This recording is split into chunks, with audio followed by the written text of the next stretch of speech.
Hi everyone, welcome back to the channel. Last night I ran a free webinar on property development and I gave away my top 5 tips from my mentor. I'm going to share those with you right now.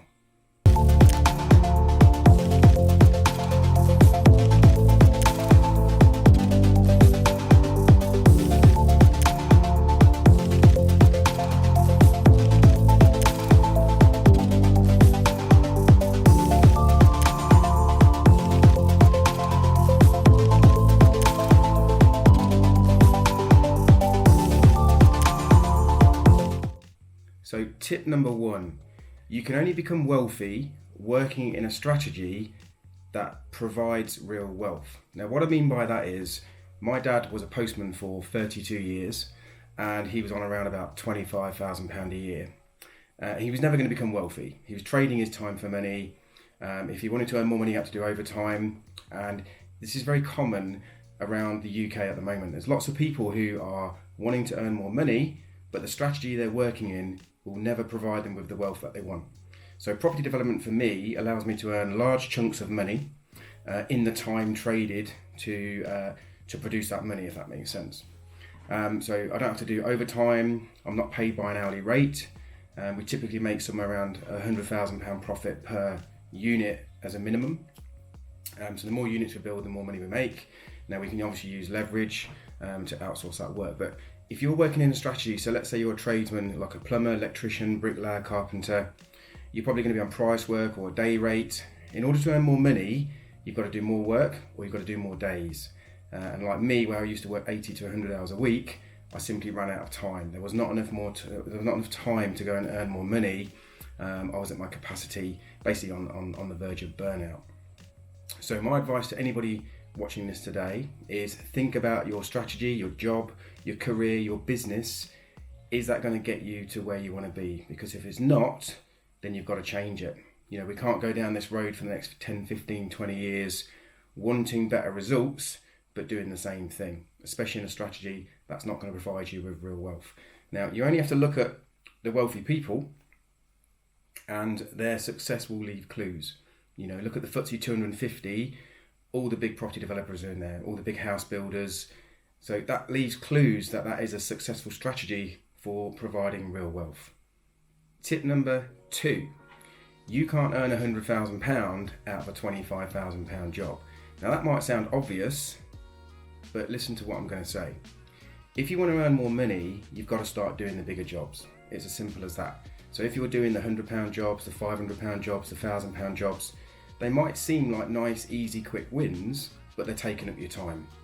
Okay, so by working on the bigger projects, you can earn the bigger profits. So some of ours range from £300,000 or £400,000 as a minimum, up to over 7 figures, for example. So if we do a £2 million development, we're probably going to earn somewhere around 500,000 upwards. We're going to make a minimum of 25% profit in property development.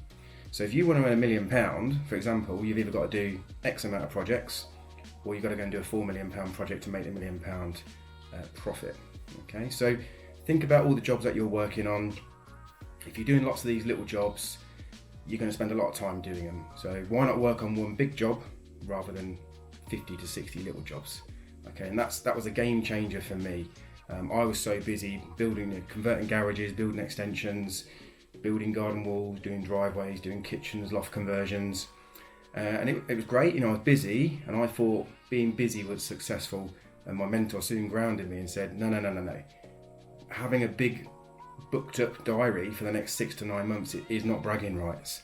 That just means that you're filling your customers' expectations rather than your own. You know, you're building their dreams rather than your own dreams. So that was a big thing for me. So I started to work on bigger projects, and like I say, we do multi-million pound developments. Tip number 3. Now this one hurt when I heard this one, and I'd never heard it before until my mentor told me, but trading your time for money. You know, think about it. We've only got so many hours in a day. We're only on the planet for so long.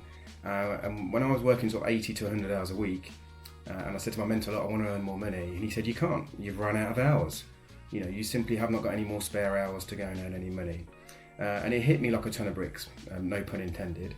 But it woke me up to make me realise that yes, trading time for money is not the way to earn more money, because we've only got a certain amount of time. Whether that's an hourly rate, a day rate, even on price work, you're still trading that time to earn that money. So once I'd learnt this, it made me think about things very differently. You know, I had to step back, take myself away from earning that income from my time and working smarter, not harder. Tip number 4, if you don't risk anything, you risk everything. We live in a world where there's lots of perceived danger within the media, and my mentor said to me, look, if you don't have a go at something, you're probably risking a lot of amazing opportunities.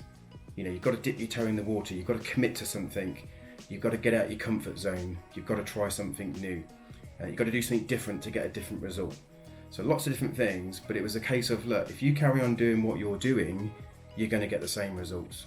And if you don't risk, calculated risk, if you don't try something that could better your life, free up more time, earn you more money, allow you to spend more time with your family, maybe doing some hobbies, you've got to try this stuff. What's the worst case that can happen?